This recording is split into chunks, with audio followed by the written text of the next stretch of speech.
नमस्कार दोस्तों अगर आप भगवान के किसी भी रूप में किसी भी प्रकार से विश्वास करते हैं तो ये एक छोटी सी घटना आपके लिए है। तो दोस्तों होता क्या है कि अमेरिका के एक महान टेनिस खिलाड़ी थे आर्थर एश। उनको 1980 के दशक में गलती से एड्स विषाणु से संक्रमित ब्लड चढ़ा दिया गया था और इस कारण से उन्हें एड्स की बीमारी ने घेर लिया था। दरअसल क्या था कि आर्थर एश को कोई हार्ट की बीमारी हो गई थी और उनकी हार्ट की सर्जरी हुई थी। इस कारण से उन्हें ब्लड चढ़ाना पड़ा और इस कारण से वो एड्स जो रोग था उसकी चपेट में आ गए थे। तो जब वो अपने जीवन की अंतिम पलों में थे, जीवन की अंतिम घड़ियां गिन रहे थे, उस समय एक पत्रकार जो कि उनके प्रशंसक भी थे और बहुत दुखी भी थे, उनका इंटरव्यू लेने के लिए उनके घर पहुंचे और उनसे पूछा कि भगवान ने आपको ही इतना भयंकर रोग क्यों दिया, इतनी बड़ी दुनिया पड़ी थी। अब साथियों यहाँ पर जो एस ने जो जवाब दिया वो हमें समझने की जरूरत है। आर्थर एश जवाब में बताते हैं, उस इंटरव्यू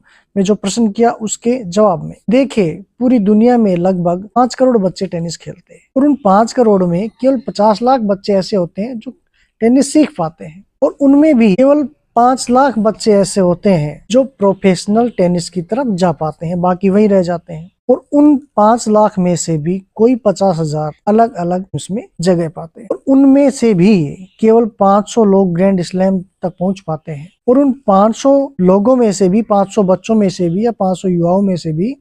केवल 50 ऐसे होते हैं जो विंबलडन जैसी प्रतिष्ठित प्रतियोगिता तक पहुंच पाते हैं और उन 50 में से भी केवल 4 ही सेमीफाइनल तक पहुंच पाते हैं। और आपको पता ही है सेमीफाइनल में केवल 4 ही खेल पाते हैं और उन 4 में से भी 2 ही फाइनल खेल पाते हैं और उन 2 फाइनल खेलने वालों में भी कोई एक विजेता होता है और ऐसा विजेता मैं एक बार नहीं 3 बार बना हूँ। लेकिन मैंने कभी भगवान से नहीं पूछा कि भगवान इतनी बड़ी दुनिया है, इस इतनी बड़ी दुनिया में मुझे ही आपने इसके लिए क्यों चुना। आज मैं भगवान से कैसे पूछूं कि भगवान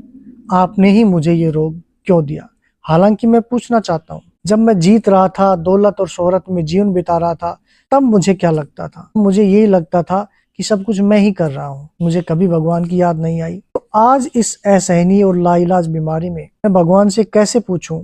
कि भगवान मुझे ही आपने ये रोग क्यों दिया। हालांकि मन में आता है लेकिन हिम्मत नहीं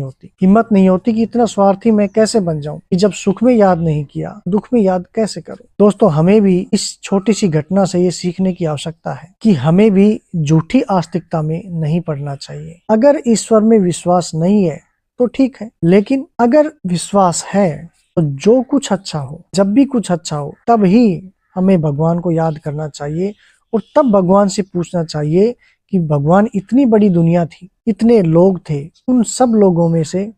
इस खुशी के लिए मुझे ही क्यों चुना। दोस्तों तब ही हम हमें मिलने वाले दुख पर भगवान से पूछने के अधिकारी होंगे कि भगवान आपने इस दुख के लिए मुझे ही क्यों चुना, या फिर भगवान आपने मुझे ही एक दुख क्यों दिया।